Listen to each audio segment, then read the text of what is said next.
Oh, so you still don't have kids? Oh, she just got promoted again, same age as you. Oh, your cousin just bought a house in Miami, big one. Pool too. Congratulations to them. But let me say something loud and clear. Comparison is the quickest way to disrespect someone's silent battles.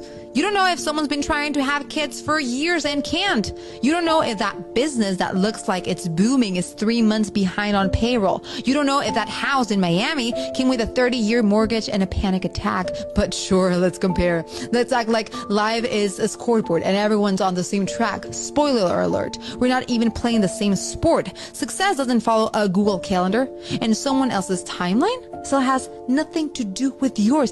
And even when you're doing great, even when your business is thriving or your heart is full, don't compare for praise either. Because comparison, even with good intentions, is just pressure dressed up as a compliment. You want to know what real class looks like?